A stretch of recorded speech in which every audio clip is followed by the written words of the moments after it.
What's going on, guys? Welcome back to your Lake Fork Guide. Tonight we're gonna get into the controversy behind the scenes at the Bassmaster Elite Series Lake Fork 2022 that had some guys about ready to fight me.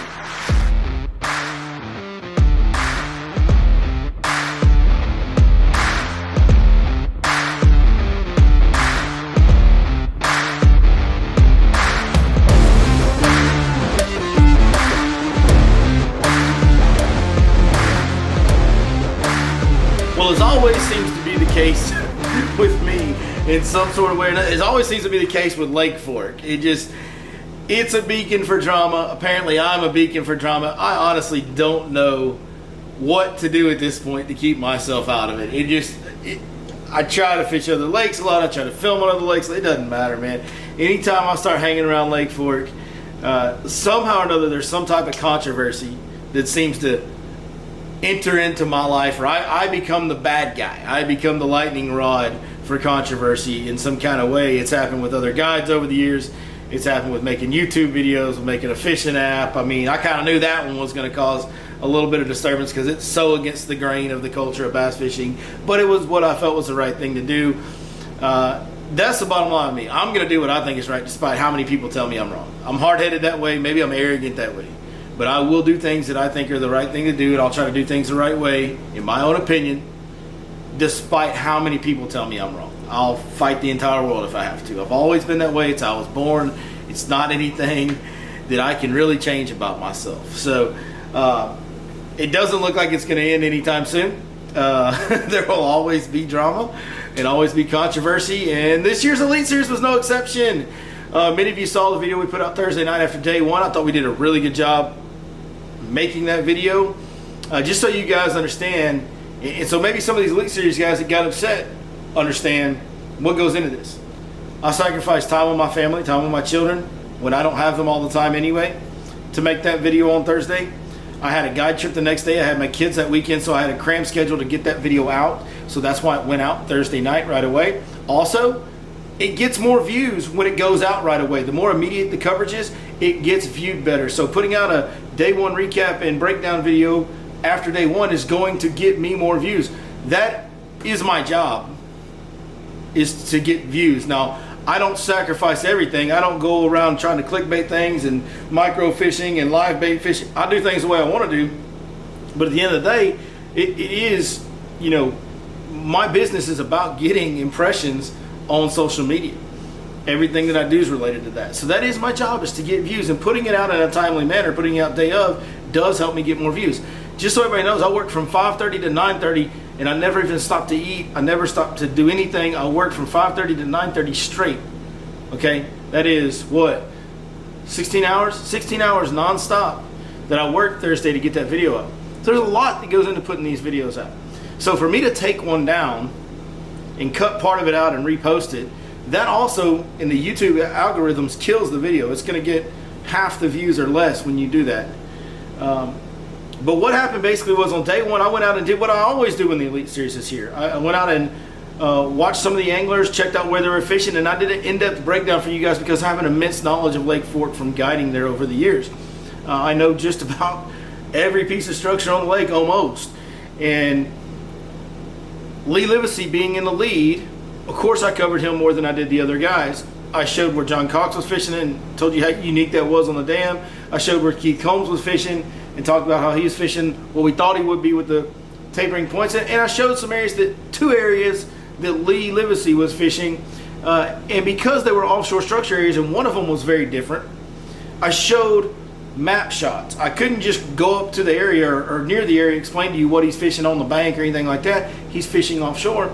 So I showed shots of my Navionics map. Now, I never disclosed any coordinates of any kind. And then the second area that I showed was just, I showed it on Navionics because it was the most visible and obvious dynamic piece of structure that anybody had been fishing that day. So it showed up better on the camera for Navionics. That's why I used that area and showed that area on Navionics. Again, didn't disclose any coordinates. If you don't know Lake Fork and you don't go study Navionics to try and find that place, you're not going to have any idea where I am. There were fish waypoint icons that were on my graph. Those were from guide trips on Monday and Tuesday before the tournament began. I did not idle over those fish. My sonar is turned off during these events. I go out of my way to stay out of these guys' way. I don't get anywhere close to where they're fishing. I definitely never idle over any fish they're fishing to show you guys anything. I encourage everybody to not fish. I messaged a guy this week asking him to guide on other lakes. He told me no, but I don't understand. I try to discourage everybody from fishing the lake at all. I don't even have a rod in my boat for the 4 days these guys are here when I'm at Lake Fork. I had a guide trip on Friday of the event when it was going on. We went to other lakes even though I had been cracking them on Lake Fork. I had been catching them very good on Lake Fork. I still went to another lake on Friday and I explained to the guy I'm not going to go out there while the Elite Series is here. So I do everything to try to accommodate these anglers and give them the best experience they can here. I want them to have the best experience they can here. I want them to catch them the best. I never in no way would try to derail anybody's efforts on Lake Fork during the Bassmaster Elite Series event. Now, let's fast forward to the next morning after I posted the video on Thursday. I'm getting messages from people, comments from people. Basically, people are upset. And Lee's upset. Or I don't know upset is the word. I never talked to Lee. I don't know. I know that he was aware and that there was rumors going around that I made a video showing exactly where and how he was fishing. Okay, time out. First, did I break down how he was fishing? Yes, I did. Bassmaster's live coverage shows exactly where these guys are sitting. They zoom out on a map of Lake Fork where you can see most of the lake. Then they zoom into that guy's face sitting on the spot he's on. It shows you exactly where he's sitting on the lake, folks. Remember, I didn't give coordinates. I just showed what the structure looked like. Bassmaster actually shows more information about where these guys are fishing than I do. So if you're going to get mad at me and other anglers are going to confront me about what I did at breakfast on a Sunday morning, are you going to go yell at Bass for showing y'all's face on a map and showing everybody where you're fishing? I didn't even see Lee make a cast on Thursday. I only knew where he was because of Bassmaster's coverage. I then went to those areas and broke down what it was and how he was fishing it.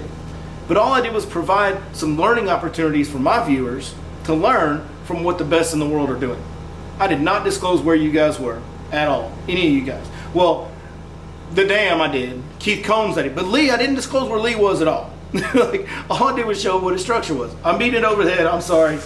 It all got taken way out of hand, and I think there was some talk and discussion that was going on without context.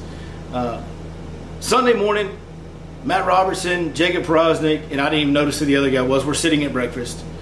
And I was going to get breakfast Sunday morning, and they were in there. And I've met Matt before and talked to him, had a pleasant conversation before. So I woke up to him, smile on my face, say, hi, how you doing? Reached my hand out, shake his hand. He won't shake my hand, looks at me, goes, you that guy been putting long lead stuff out on YouTube and looking at me like he's mad at me. And I'm like, dude, come on, man. Like, that's not how it happened at all. And so I try to explain myself. And Matt even said when he was sitting there talking to me, well, if that's the case, then there's really nothing wrong with it once I explained to him what I actually did. Now, when we left, I didn't think anybody was happy with each other, but I thought maybe he had a different view of the situation. Then Matt wants to go on live coverage and talk about how he blasted somebody at breakfast for giving away Lee's stuff. I didn't give away anything. Listen, the entire world understands that Matt Robertson is a caricature. It's obvious he plays it up. It's to get, more clicks and more sponsor dollars, and that's part of the game. I understand that. But Matt Robertson's a caricature. I did not realize that his questionable decision making was real. I thought it was just a character he was playing to get clicks and get sponsor dollars. Apparently, that's just who he is. Because it's not real smart of you, Matt Robertson. You didn't even look at the video for yourself. You don't even know what really happened. You didn't take into account both sides of the story. You want to come up there and act like a tough guy and call somebody out on live coverage, but you ain't got the fortitude to say it by name, okay? And you ain't got the fortitude to act real tough to me to my face. Like, it wasn't cool, man. It wasn't cool. It's fine. You want to do live coverage, whatever. I've got my live coverage too, and it's right here. And I've got it every single week, and I can talk about it however I want to. As far as any of the other stuff goes, Jacob Porosnik, want to throw in a side comment. Jacob Porosnik's never even met me. He hasn't seen the video. Why is he chiming in on this? Why are you mad at me, Porosnik? You don't know me from Adam. You didn't see what happened. You just taking somebody else's word and you want to go off on it? All right. It is what it is. Your boy was at the heart of the controversy. I'll never back down. I'll never quit doing what I do out of respect for the event and the guys involved, and out of respect for Lee, because I do respect Lee's abilities on the water, and I do respect his place on the Elite Series and all that good stuff. And I respect the fact that he's a part of 6 Sense Fishing, and I love 6 Sense Fishing and have been loyal to them forever, and I have a great relationship with the owner. I did not want to be any way of an issue for Lee during this tournament, so I took the video down. I removed the map segments that showed the areas on the map, and then reposted the video without that. Now that the tournament's over, we're going to show you exactly what all the controversy was all about. That way, hey, you guys get the opportunity. Really, the main reason we're reposting it, so you guys get the opportunity to learn from what Lee did on day one, but also so that everybody can see what all the controversy was about. And remember, keep in mind, folks, Bassmaster shows you exactly where they are on a map throughout the day, many times on every single day of coverage. Live on Bassmaster.com on Thursday and Friday, live on Fox Sports on Saturday and Sunday. Just remember that as you watch these segments. After that, we'll break into day 3 coverage. I hope you guys enjoy the video. I love making them. This one was a little bit tainted with all this back and forth and wishy-washy that went on. But you know what, man? It is what it is. I've always been controversial. I will always push to help you guys the best way I can, and I'll fight everybody on earth to do what I think is right. Enjoy the coverage, guys. Thank y'all for watching as always, man. All right, so Lee has now left this spot and moved on. It seems like it's just a starting spot for him. He went in there, he caught, I think, 3 good fish. He had 15 pounds. He's out to the early lead in the event, but I wanted to show you guys kind of what he's fishing, because it is a little different than what most guys are probably going to fish in this tournament. So if you look at that point coming out right there, there's a point that runs out right over here. And then Lee was actually setting his boat up out here, fishing out off of that point. Now, that just seems like another main lake point, right? Incorrect, folks. Let me show you a little something right here. Right here, there's a pond dam. You can kind of see the old pond in here. Pond dam runs all the way across the mouth of this pocket. Lee was fishing the corner of this pond dam where that point meets the corner of that pond dam, right in that little area right there. Fairly unique area. And something that has a steeper drop to it. It's not the long, slow tapering thing. Lee found a school that most guys probably wouldn't find based on the typical patterns of the year here at Lake Fork. So leave it up to none other than Lee Livesey to find something a little out of the way, to get himself a few, average 5 pounds for his first 3 keepers a day. Hey, that's probably not what it's going to take to win this deal, but that gets him going and makes him feel a lot better about the rest of the day going forward. Found a school, out of the way, a little subtle place. This is a place we typically fish in July and August. What do you know, Lee's catching them here in May. So sometimes that dude's just unbelievable. That's every once in a while you got to look at a guy like Lee Livesey and just be like, you know what? That's pretty good, dog. That's pretty good. Guys, Mr. Lee Livesey continues to be on the top. We're a little bit over halfway through our day, about 11:30 now, 11:45. Lee is on top with 31 pounds on his best 5. He's actually only caught 6 fish, so every time Lee hooks one, it's a good one. Where he got to 31, where he increased his limit, so to speak, was right there, folks. If you can see those trees in the background, don't know if you can. If you look out here, there's some timber right out here, some outside timber. That's where Lee pulled up, and there's a point that extends out from that island that runs out through that timber, the high spot on that point, and that's right where Lee pulled up and extended his lead on day 1. Now, this ridge actually runs way out here. It actually creates another ridge. There's a hump way out here, and they kind of meet. Creates this area known as Heartbreak Ridge. Brandon Lester has just been graphing. He just put his trolling motor in the water, so he may have located him a school on this ridge. But these fish will roam all through this whole entire area. You can get multiple schools set up on here at times. It can be one of the most productive areas on Lake Fork this time of year. In fact, if you watched last night's video, the video that we filmed yesterday there, last night, we were sitting not too far from where Brandon Lester is. Now, we were throwing on this side of the ridge. I had located a school of bigger ones over here. Hey, you saw me and Cody Mays catch a few fish out of it, including the biggest one of the day that we caught yesterday in our few hours of fishing was right here. So this is absolutely a community hole. In fact, the hump on the end of it is known as public hump. So total community hole. But man, there's a reason community holes are community holes, because they hold some fish, and this is one of the very best ones on all of Lake Fork. And right in that area right there on the end of that point where I've got some fish waypointed, okay, that's probably the same school that I marked the last couple days. That's probably the same fish Lee Livesey caught his out of. But you can see this hump way out here on the end and the ridge that it creates in between, and it's almost like a little saddle, which is right where Brandon Lester is sitting right now, kind of in that little saddle area right in there. But you can just see how that creates a very dynamic piece of structure coming from that island that is now rotated to the top of our screen and extends way out into the lake, well past the boat lane, creates a hump on the end of it. Just a very, very cool piece of structure. But that is exactly the type of stuff that we talked about going in this tournament. These super long, extended, slow tapering main lake points. Wouldn't you know, Lee found something unique in the morning. Now the rest of his fish have come off exactly that type of structure. He is fishing a phenomenal tournament so far. He's fishing very clean. He hasn't lost any fish to speak of. He's only caught 6, but they're the right ones at 31 pounds. I would look for that number to elevate as the day goes on. We still got almost half the day left. We got over 3 hours left, 3.5 hours left.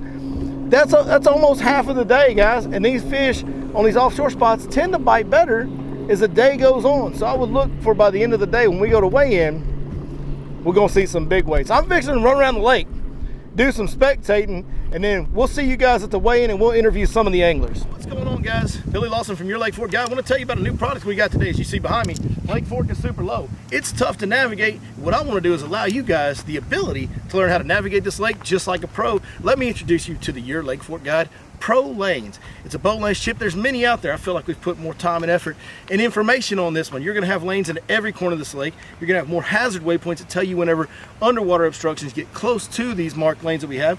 We have variable running depths available on these lanes. We have lanes marked that are good at 6 foot low and higher on the pool elevation of the lake. We also have lanes that are marked good at 3 foot low and higher. Once we reach 3 foot low and higher, guys, you'll be able to run to almost any corner of this lake using the Your Lake Fork Guide Pro Lanes. As you'll see behind me, you can see the underwater obstructions. You see that patch of timber right there? Obviously, you wouldn't want to run through that. But if you pick this lane right over here, man, you can fly right through that no problem. And that's exactly what we've done while the lake is low. Is go out and mark all the usable areas and ways to navigate into them in the gaps between the timber that's under the water through the entire lake of Lake Fork. So go check them out at yourlakeforkguide.com. You can order them there online. You can also buy them in person at the tackle store at Lake Fork Marina and go get yourself some Your Lake Fork Guide Pro Lanes and navigate Lake Fork just like a pro. All right, guys, we caught up with Shane LaHue, and I want to show you guys what he's doing because it is something a little bit different than what the rest of the field's doing. Like we've talked about all week, man, most of the field's doing these long, slow tapering main lake points. Is where most of the fish are getting caught. If you look behind me, Shane LaHue right here fishing a very shallow point. He made the comment during coverage that he was focusing on a shad spawn deal, or he was catching some fish that are shad spawn fish. Man, I'm gonna tell you, we're way up the lake right now, and that is a very shallow water type of area. That point he's fishing that runs out just to his left is an extremely shallow point. I mean, he's fishing basically in the dirt. Also, we saw him catch a key fish, a really big fish, off of this riprap wall. If you look straight to my right, that concrete riprap wall that goes down that bank right there, he said he caught a big shad spawn fish off that. In fact, as we're sitting here, I just saw a big gizzard shad flip down on the end of that wall. So pretty unique thing for somebody to be fishing this time of year. It just goes to show you Lake Fork is a diverse fishery, and even though the majority of the fish are offshore, and yes, there's not much shallow cover in the water with the lake being low, man, these fish on this lake, there's always going to be some residential shallow fish. Shane LaHue has found some. He's doing something a little bit different. It's probably one of the big reasons for his success in this event. All right, guys, we're out here in front of the pump station. This is an area that everybody's well aware of. It's a very unique building on Lake Fork. There's nothing else that looks like that. It's the water pumping station that pumps water onto DFW from Lake Fork. But this is a key area for this tournament because, like we said, most of this tournament has unfolded on these long, slow tapering main lake points, and this area is just full of them. We saw Brian New start on a point that runs out just to the right of the pump station, extends all the way out into this timber you see here. We saw Brian New fishing that first thing on day 3. Had a really good day 3, had like 23 pounds right here before the end of the day, may get more before it's over with, but Brian New secured his place in the top 10 right there this morning. We've also seen Jason Christie. There's another point just past this point right on the other side of the pump house. We saw Jason Christie fishing there throughout the tournament. He made the cut. What's really kind of unique about this area is just on the other side of that cove on the next point, there's a long, slow tapering main lake point. And if you look over here, go ahead and pan the camera. If you look over here, we've got 3 creek arms. We got Williams Creek, Little Mustang Creek, and all the way back there, we've got Big Mustang Creek. Well, between every one of these creeks, there's a long main lake point. There's one between the first 2. There's one between the second 2, and there's one on the far side of Big Mustang as well. And our leader, Lee Livesey, has spent an immense amount of time on day 2 and day 3 in this area right here that has all these points. And Lee's even gone into Little Mustang Creek some and fished something really subtle that, I mean, it's like almost a secondary point, a smaller point, but it's something out of the way. It's something subtle. It's something that myself, as a guy who this is my home lake and I got here, I don't even fish it. I don't even know what it is that he's fishing, and I'm not going to go over there and try to dissect it because that's not how I do business. Despite what some people may want to claim, because of the way I do these videos, I don't go out and try to find stuff by watching these guys. I actually love learning from them, but I'm not going to go fish an area that they fish just because they caught fish on it. I'm going to stay off that even after the tournament. But Lee's just spent a ton of time right here where he's got a bunch of points, especially with the wind limiting these guys' abilities on day 2, especially their ability to move. I think that may have played into Lee's decisions on getting over here where there's a lot of good quality points where schools of fish can gather on the right type of structure that they like to get on this time of year, and he doesn't have to travel very far to fish potentially several schools of fish. So Lee's doing a phenomenal job fishing this tournament, extremely clean, not losing fish, and that's hard to do in timber on a crankbait. Today he's been using the jig a lot. That makes it easier when you catch them on the jig. Makes it easier to land them in the timber, but a lot of these fish he's catching on a hair jig and a crankbait, and man, he's doing a phenomenal job of landing these fish in all this timber. Not a whole lot else I can say. Main Lake long extended points, we beat it over the head, but that's where most of this tournament and the leader of this tournament, that's where it's going down. He's trying to get it, ain't he? Please don't poke yourself. Oh, no, there's catfish. Are you jealous that he's catching fish and you're not? No. Huh? Dad, I don't like catfish. Are you jealous he's catching fish and you're not? No, I'd rather catch a No. Oh, because he caught a catfish, so you don't want it? I want to catch a bass. You'd rather catch a bass? We're at the Bassmasters, right? You got to catch bass. Yeah. You know how this works. When I spin this towel, I'm like a world's least likely cheerleader. I spin this towel, you guys make noise, okay? Let's see if it works. Up here, you guys are on fire. Back there, you're all drinking. I need the drinking people are normally the loud people, okay? So one more time. Texas, are you ready? No. It is semifinal Saturday. I said, are you ready? My man Greg Hackney, talked to you on day 1. Got to talk to you on day 3 because unfortunately, but it's going to be your last day here at Lake Fork. Man, what happened out there today? Today was actually a pretty good day. Really, yesterday was the day that was kind of my mess up. I lost a couple key bites, and really had a slow day all in all. I caught a limit pretty fast this morning. The middle of the day wasn't good, and then about 12:30 I got on them again, and it was pretty fun actually. I caught a bunch of 3-pound plus fish today. A lot of good fish, just no big ones, but it was a fun day of fishing. Hell yeah! So, changing subjects a little bit, since your time at Fork's over for this rotation. How's Toledo doing? Have you been to Toledo? How's it fishing? As far as I know, the tournament weights have been big this spring. It's been some 30-pound bags like always, and the lake was down, and now it's filling back up, and so it'd be a great stop for us to head over there next time. Maybe. Would it? Yeah. I bet you wouldn't mind at all them getting over there a little bit closer to Louisiana in any kind of way, would you? Yeah, that's a great place, and I always like it when we have an event close like that. Gives me a chance to pre-fish a little. I don't like to drive too far to pre-fish because we're going so much anyway. But I do like Toledo, but I like all of Texas because the cool thing about coming to anywhere in the state of Texas is big bass. Yeah, I mean, you can literally catch a 10 in any lake that you go to. Lake. I don't care if it's a 100-acre lake or a 100,000-acre lake. Yeah. Every lake in Texas Park and Wildlife has done the best job. They understand big animals. I mean, it's the reason South Texas was the first place that was managed for giant deer. They're just ahead of everybody else. Absolutely, man. Well, dude, I appreciate your time so much. Great job this week. Thank you. Y'all give Greg Hackney a shout out in the comments, man. John Cox, what are you holding? What is this? Oh, this is the $1,000 check that we get if you're leading AOI after an event. So this was after wherever we were last week. So that's like a Happy Gilmore check. Yeah, pretty much, yeah. Do you take that to the bank? Yeah, or? yeah, I try to. I've gotten a couple of these, but I know you have. I think Polinick's going to be leading after this tournament. That's what they're saying in the points. He's out there killing it, and man, it's like he pulls up 4 minutes ago, he makes one cast. I've been begging for a bite, and makes one cast, catches a 4-pounder, dumps it over the side. Isn't that funny how the sport is? Sometimes it follows that way for you. So it rotates around the guys. Everybody has it here, there, and yon, but it kind of rotates around different people different times. But man, it's like sometimes it goes right and sometimes it just doesn't. Oh gosh, I'm thrilled the way the first 2 days went. I mean, I really didn't feel like I had a lot going. There wasn't many fish up shallow, and I made the best of what the first 2 days. Today, reality, it was just like it was reality today. Set in a little bit on you. Yeah, I caught one nice one, and then it was like the few bites I got, they were only 2-pounders. So I mean, that happens, and I'm just so happy to have made the third day, and man, I can't wait to come back here. This place got giant. This place is unbelievable for sure. Speaking of Angler of the Year, real quick, man, you going for it? You got Pickwick, and then we head north, and Brandon's kind of from north, and John Cox isn't from north, but man, you've done some smallmouth damage in the past. So how are we feeling about this Angler of the Year race going forward? Because you and Brandon are kind of neck and neck. Yeah, like I honestly, the two I was thinking that were going to be the toughest on us. I don't know Oahe, but this one and Pickwick are going to be kind of like that summertime. You know, a lot of your electronics and stuff. But man, when we go to St. Lawrence, and then you know, when we go up to the river up in La Crosse, you know, I'm kind of excited about those. So you know, we still got 4 more to go. You know, anything can happen, and man, I'm excited. It's pretty cool just to be in an Angler of the Year race on the Bassmaster Elite Series. Oh yeah, yeah. It's just awesome to be in it. Yeah, just to be in there is. I mean, it's something I thought about.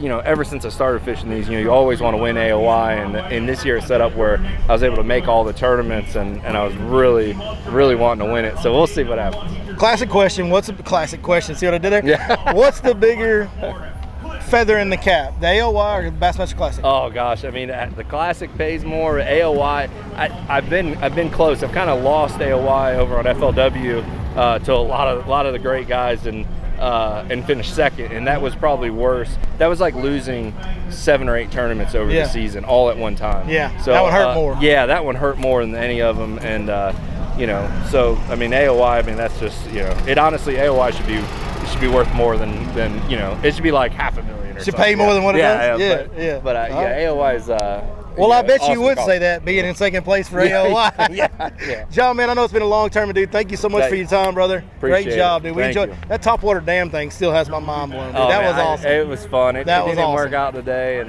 you know, it's so iffy. But when it does work out, it's that was so really much fun. cool. To start the tournament off, that was one of the coolest things we saw. So. Good job, brother. Thank you for your time. Thanks. My man Chris Johnson, all the way from north of the next border, which is a ways up there from Texas. It's a little drive. It's 23 hours to get 23 hours. Do you do that straight? Because I know you Canadians are tough. No, not a chance. Okay. No, I break down in 2 days. Okay, good deal. So, how is it that you guys do so well down here? I mean, you're from Canada. You come down to Lake Fork. I'm pretty sure y'all don't have lakes that look like this in Canada, do you? No, we definitely don't. Almost all our lakes have grass in them. Right. So I wish there was some grass in this lake, but I don't mind using my. There used to be. Yeah, I heard about it. Yeah. But I don't mind using my electronics, and I'm catching almost all of them out deep. And to be honest, I love it when they're on beds here. I love bed fishing. So yeah, I love sight fishing. So I've done well here in the past. Yeah, you guys have a great. I mean, you had a great track record here. So yeah, no, I love coming here. I think this is the 4th year now. So hopefully we come back a couple more times.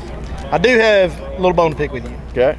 I don't even know what part of Canada you're from, but Calgary beat the Stars, so I'm not happy, dude. I might be the only Lake Fork dude or rather lives around here that actually likes hockey as much. Hockey? I like and it. I love it. I love hockey. I'm still watching Calgary. And did you see the 8-6 game? No, I don't get any of the hockey games here. That's the problem with being in the States. There's hardly any hockey games on TV. Bro. I'm a little disappointed. My team got beat out already. So. Who's your team? The Leafs, unfortunately. I don't tell too many people, but tough draw against Tampa in the first round, huh? Yeah, it was a good series though. How many people have we lost in a fishing video talking about hockey for 2 minutes? This is how it ends up. Well, dude, great job, man. Thanks for taking the time to talk to me. One more question. Don't know how many people know this. I think I may have asked you this in the Classic, but Ricky, Julian, or Bubbles? Ricky's hard to beat. Ricky? Yeah. There we go. All right, good one, dude. Thank you very much, buddy. man. Have a good trip home. G-Man, finding Lake Fork to your liking this time, ain't you, brother? I am. It finally warmed up to me. Yeah. I had to get romantic with it. But it finally warmed up to me. About 10 years of loving on it. And now we on a first name basis. You know, I just getting a couple of good bites, you know, and was able to catch another 29 today, a little over 29. Big bag today. Big bag. But made up a little ground. Lee didn't let up too much, but you made up a little ground. I mean, they just told me that he has 30 today. So. Oh, did he finish with 30? Yeah. So last time I looked, he was at like 87. I thought you'd made a few pounds up on him. Well, me and Brandon both did, and then we realized no, we didn't. So, but it's still within reach. It's absolutely. He'll be about 7.5 pounds ahead of me. 8, yeah. So that's doable.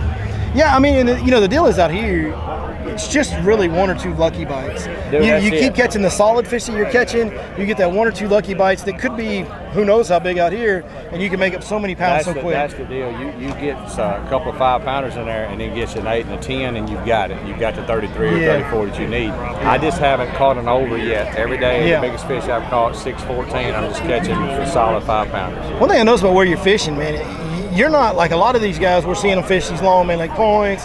And a lot of stuff that's kind of a little bit more open water. Look, some guys in timber, but more sporadic timber. Dude, I know where you're at. You're in the forest, Jack. Yes. It's thick. And the key there is there's a bunch of brim beds. There we go. big bend beds in the timber and the bass are all in the garden, and they're about 10 foot deep. Yeah. So you throw a worm or drag it around in there a jig, and then when one moves to eat a brim, you catch it. Big worm. Still your and a 5.5 cranking the outside of that, I'm on big worm. I'm just like the move. Big worm. Big worm. He said, you know I didn't. Yeah. He said 24 to 6. He went. He said, you can't do that. Well, do me a favor. You go smoke our stuff on this lake tomorrow and crack them, brother. Thank you so much for the time. Go win it, man. Great tournament. Made the top 10, brother. Congratulations on that. Yeah, it's you know, a lot different than practice. Really? It was, it's just only so many places out here, and it's so hard to get on them. They're Fishing small. It's not only that, it's like they're all getting pounded. I'm talking pounded. So it's hard to catch them. Like it would be the best lake in the country for like a 30-boat tournament. Right. No doubt. So speaking of how good it's putting them out, what was your total weight after 3 days? Was 75 something. 75 pounds, and I think the top 10 cutoff right now is at like what, 73 maybe? I don't know. Some probably. Dude, how many places do you go in the country where it takes 70 pounds to make top 10? 2 or 3. That's about it. It's pretty wild, isn't it? It's right. Yeah. So that's kind of just shows you guys, you know, just how great these guys are catching them and how big the fish are. Lake Fork, and what a great job they're doing executing on this pressure fishery. 70 pounds to make a top 10 cut is an insane number. That's catching them. It is. That's what, 23 pounds a day? Like yeah. That, I mean, a lot of big ones. A lot of big ones. That's what it is. It's all of them. Yeah. However many, it's all of them. That's how I mean. I did want to ask you, man. I know that you were running the boat lane. You got the boat lane shit that we just came out with, the pro lanes. Yeah. Tell me about it. How'd it work for you? Oh, it's good. I mean, you know, I had, knock on wood, I hadn't hit anything yet today or this week. Yeah. And I mean, you're running a lot of them. I mean, the good thing is, from what you found, those lanes are very accurate. The hazard waypoints are right on the money. Yep, good. Yeah. Well, I appreciate that. Would you recommend it? Should they get them if you're coming to Lake Fork? For sure. I mean, it definitely makes it easier getting around. This place is not that big, but it's hard to get around if you don't know where you're at. If you don't know. And I mean, you know, you'll look over there and it'll look like everything's timber, and I just can't run that side of the lake at all. Yeah. But, you know, with the chip, you know exactly where you can run. Let it rip. I mean, it's on. It's on. Good deal, man. Thank you so much for your time. Great event. We'll see you tomorrow. Appreciate it.